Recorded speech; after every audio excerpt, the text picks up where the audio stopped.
자, 여러분 안녕하세요. 오늘도 여러분의 집 걱정을 함께 드리는 김혜들입니다. 자, 오늘 갑자기 훅 치고 들어온 굉장히 중요한 소식이 있는데요.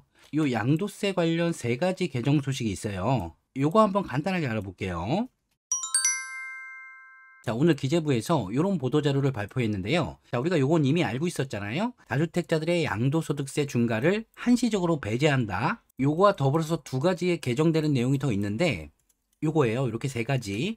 첫 번째는요. 다주택자에 대한 양도소득세 중과를 1년간 한시적으로 배제하겠다. 두 번째는요. 1세대 1주택 양도세 비과세에서 보유와 거주 기간을 재계산하는 제도, 그러니까 우리가 알고 있는 리셋 제도, 그거를 폐지한다는 겁니다.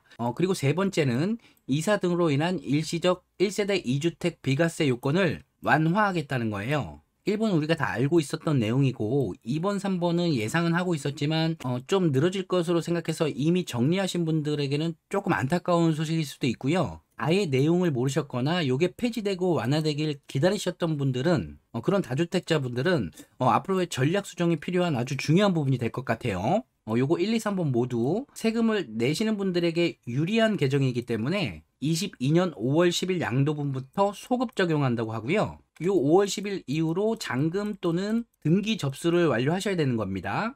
원래 양도분이라는 게 잔금이나 등기 접수일 중 빠른 날이기 때문에 요 5월 10 전에 이미 앞서서 잔금이나 등기 접수를 하셨다면 안타깝지만 혜택을 받으실 수가 없어요. 자, 그럼 요 1, 2, 3번이 뭔지 간단하게 알아볼게요. 자, 먼저 다주택자 양도소득세 중과 1년간 한시 배제. 요건 현행이고 요게 개정인데 요렇게 바뀐다는 거죠. 자, 현행은 조정 대상 지역 내에서 주택을 양도할 때 중과세율을 적용하고요. 그리고 장기 보유 특별 공제를 받을 수가 없잖아요. 자, 근데 이제 22년 5월 10일부터 23년 5월 9일까지 양도시에는 중과세율을 적용하지 않고 기본세율을 적용한다는 거고요.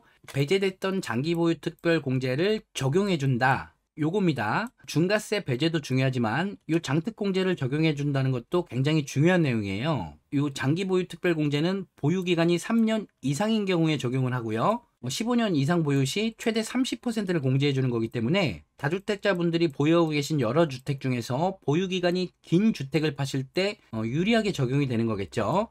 그리고 이거 혹시 헷갈리실까 봐 말씀드리면 보유기간은 무조건 2년 이상은 되셔야 돼요. 잘 아시겠지만 1년이나 2년 단기 보유에는 적용이 없는 내용이에요. 자, 그래서 여기에 사례를 들어줬는데 요게 적용되면 세부 부담이 이렇게 변하는 거예요. 만약에 양도 차익이 5억인데 이 집을 10년 보유했다면 현행은 중과가 됐을 때 양도세를 2억 7,310만 원을 부담하지만 요게 개정이 돼서 중과 배제가 되면 1억 3,360만 원만 부담을 해서 중과 대비했을 때 1억 3,950만 원을 아낄 수가 있는 거죠. 요건 2주택자에 해당하고요. 3주택 이상이라면 1억 8,925만 원을 아낄 수 있는 거예요. 지금까지 다주택자분들이 집을 안 판 이유들 중에 하나가 요거잖아요. 10억이 남았는데 5억 8천, 6억 8천 요걸 세금으로 걷어가니까 팔고 싶어도 팔 수가 없었고 그러다 보니까 시중에 유통될 수 있는 매물들이 감소했고 이게 시장의 불안 요소 중에 하나로 작용했잖아요. 이렇게 세 부담을 완화시켜서 다주택자들이 6월 1일 전에 집을 판다 그러면 양도세 부담도 줄어들고 종부세 부담도 줄어들기 때문에 이런 매물들이 시장에 출회될 거다. 이런 효과를 기대한다는 거고요. 개인적인 생각으로는요. 이 장기 보유 특별 공제를 받을 수 있는 매물들이 시장에 좀 많이 나올 수 있을 거라고 저는 생각을 하고 있어요. 자, 그리고 다음으로는요.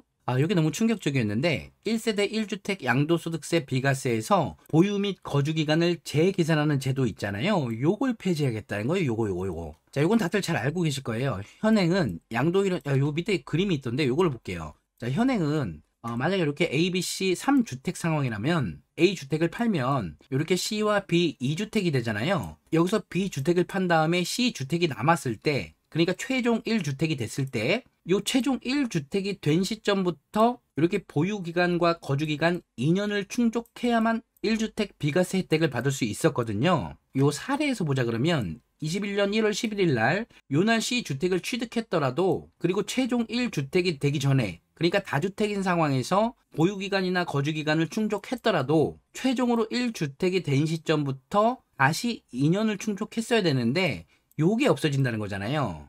요거 제가 알기로도 미리 파신 분들은 손해를 보신 분들이 좀 많으실 것 같은데 일단은 아직 다주택자이신 분들은 전략 수정이 굉장히 필요한 부분입니다. 자, 그래서 요게 요렇게 바뀌어서 그냥 최종 1주택이 됐을 때 여기에 이미 보유기간과 거주기간을 충족했다면 1주택 비과세가 되는 거죠. 그러니까 헷갈리실까 봐 말씀드리면 2년 충족은 하셔야 돼요. 하셔야 되는 건데 이전에는 1주택이 된 시점부터 다시 해야 되는데 이제는 다시 정상으로 돌아가서 다주택일 때 충족된 것도 인정해준다. 자, 이렇게 되면요, 개인적인 생각으로는 출회되는 매물량은 훨씬 더 많아질 것 같아요. 자, 요건 다주택자, 무주택자, 갈아타기 1주택자 모두에게 중요한 내용이에요. 자, 그리고 다음으로는 이사 등으로 인한 일시적 1세대 2주택 비과세 요건을 완화하겠다 요건데요. 자, 요것도 그림으로 볼게요. 현행은 조정지역에서 조정지역으로 이사하는 경우에 비과세 가능 기간, 그러니까 일시적 2주택 상황에서 종전주택과 종후주택을 같이 보유할 수 있는 기간을 1년으로 허용했잖아요. 이 말은 내가 1번 집을 하나 갖고 있는데 2번 집을 취득했을 때 1년 안에 요 1번 집을 팔아야, 그래야 요 1번 집의 비과세 혜택을 받을 수 있었던 건데 요 1년의 기간을 요렇게 2년으로 완화해주고, 그리고 신규 주택에 그러니까 2번 주택에 지금은 세대 전원이 입주를 해야 비과세 혜택을 받을 수 있었는데 요 전입 요건도 없앤다는 거예요. 그러니까 어떻게 되는 거죠? 이렇게 1번 주택이 있는 상태에서 2번 주택을 샀다 그러면 요 두 주택을 중복으로 소유할 수 있는 기간이 2년 동안 허용된다. 바꿔 말하면 2번 주택을 사고 2년 내에 1번 주택을 팔면 비과세 혜택을 받을 수 있다. 그리고 요 비과세 혜택을 받으려면 종전에는 요 2번 주택의 세대 전원이 전입을 해야 됐는데 이제는 전입을 안 해도 된다. 자, 이해하셨죠? 이걸 보면 요게 문제가 굉장히 많았거든요. 1번 주택이 있고 2번 주택을 사서 내가 여기로 이사를 가야 되는데 요 1번 주택이 1년 내에 팔리지 않아서 비과세 적용을 못하는 경우가 발생했고요. 그리고 더 중요한 건 대부분의 분들이 요 1번 주택이 1년 내에 팔리지 않을 걸 걱정해서 아예 시도조차 못했었단 말이에요. 그러니까 내 집이 안 팔릴 것 같아서 새 집을 못 사시는 분들, 이런 분들이 많았었는데 이제 요 부분이 완화가 된 거예요. 자, 요거는 누구나 생각하셨겠지만 아주 과도한 규제가 맞았죠. 일단 요런 과도한 규제가 폐지가 되는 겁니다. 자, 언제부터요? 5월 10일 양도분부터요. 자, 그래서 정리하자면요, 자, 요렇게 오늘 발표한 건 요렇게 세 가지고요. 요거 오늘부터 깊게 생각하셔가지고 각자 상황에 맞게끔 최대한 이득되는 방향으로 그런 전략들을 세우셔야 될 텐데, 요게 지금 누군가에게는 파란불이 켜진 거거든요. 다주택자분이 계실 거고 1주택자분이 계실 거고 갈아타기, 그리고 무주택자분이 계실 텐데 이분들에게 이렇게 세 가지가 들어오는 건데, 일단 앞으로 더 생각해야 될 부분들이 보유세와 취득세가 있을 텐데, 일단 오늘 발표된 내용만으로도 시장의 매물은 증가할 것으로 예상이 되잖아요. 지금 여기서 나올 요 매물들은 무주택자분들이나 갈아타기 1주택자분들한테 혜택을 줄 수 있는 매물들이고요.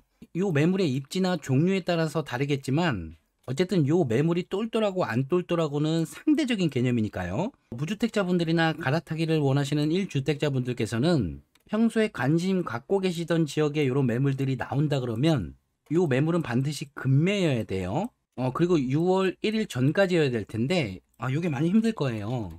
날짜가 얼마 안 남아서 많이 힘들 텐데, 만약에 되신다 그러면 요 5월 말일 잔금 조건으로 나오는 요런 금매들을 가격을 더 깎아서 최대한 깎아서 해보시고요. 근데 이 6월 1일이라는 날짜가 너무 촉박하기 때문에 무주택자나 1주택자 분들께서 요때까지 못 사셨다 그러면 조급할 게 없어요. 그러니까 제가 영상에서 계속 말씀드리는 거는 임대료가 올라갈 거기 때문에 요걸 버티기가 어려우실 분들이 빨리 집을 구입하시라고 말씀을 드리는 건데, 6월 1일이 지난 상태에서 아직 임대주택의 만기가 안 되신 분들이 굳이 조급하게 하실 필요가 없다는 말씀인 거고요. 일단 6월 1일이 지나갔다 그러면 시간을 두고 같이 한번 생각을 해보죠. 그리고 반대로 다주택자 같은 경우에는 이미 준비가 다 되셨을 거예요. 투자 경험이 많으신 분들은 이미 그 집을 공실로 비워둬서 매도가 수월하게끔 작업을 다 해놓으셨을 텐데, 투자 경험이 없으신 분들이 문제고, 그리고 내가 가진 집들이 다 똘똘해서 어떤 걸 팔아야 될지 고민인 분들이 계실 텐데요. 일단 이런 선수분들은 다 알아서 하실 테니까 걱정이 안 되는데, 이 분위기에 휩쓸려서 팔면 안 되는 집을 파시는 분들도 분명히 계실 거란 말이에요. 자, 요건 이렇게 했으면 좋겠어요. 입지가 어느 정도 괜찮은 곳이다. 요건 상대적인 거니까 본인이 잘 판단하셔야 될 텐데, 팔기가 좀 아깝거나 괜찮은 곳이다. 그럼 일단 증여를 한번 생각해 보세요. 증여 중에서도 부담부증여. 양도세가 완화되면 요 부담부증여의 부담도 줄어드는 거거든요. 아마 앞으로는 부담부증여가 늘었다는 기사도 많이 보시게 될 거예요. 자, 이 부분도 선수들은 다 이미 이렇게 해 놓으셨을 텐데 아직 생각을 못 하셨던 분들은 주변의 세무사님들과 상담을 해 보셔가지고 웬만하면 혼자 결정하지 마시고 꼭 세무사님과 상담을 하세요. 그래서 좋은 절세 방향으로 선택하셨으면 좋겠고요. 자, 그래서 다주택자 포지션에서 증여를 하고 1주택자가 되거나 이번 기회에 이렇게 양도세 혜택을 받아서 1주택자가 되신 분들은 여기에 집중을 하셔야겠죠. 여기. 그러니까 이제 앞으로는 여러 가지 경우의 수들이 나올 텐데 일단은 6월 1일 전에 어떤 액션을 못 하셨다 그러면 조급하게 가실 필요가 없고요. 요 보유세와 취득세가 어떻게 가는지 요걸 보시면서 결정을 하셔도 될 거라고 생각을 해요. 특히 요 취득세, 그리고 또 같이 생각할 게 이제 법인이 있고요. 등록 임대사업자가 있을 텐데 법인이든 임대사업자든 취득세 감면 혜택이 나오게 되면 요게 이제 또 수요가 늘어나는 효과를 가져올 거란 말이에요. 여기에 다주택자까지 포함해서 취득세가 줄어들면 수요가 늘어나는 건 맞는데, 수요가 늘어난다 그러면 단기적으로 가격도 올라가겠지만 장기적으로는 임대료도 안정될 거란 말이에요. 자, 이런 것까지 다 따져봤을 때도 분명히 요 앞에 요 수요가 늘어나기 요 시점에 분명히 기회라는 게 있을 겁니다. 저는 여러분들과 요걸 같이 한번 고민할 거예요. 앞으로 요 시점까지는 일단 기회를 좀 잡으셨으면 좋겠는데 일단은 요 양도세 세 가지가 일단은 내일부터 변경된다는 사실 알아두시고 깊은 생각 같이 한번 해보시고요. 나머지는 차차 같이 한번 고민해봐요. 이게 갑자기 나온 소식이라서 갑자기 전해드리라고 영상의 내용이 조금 부족한 것 같은데요.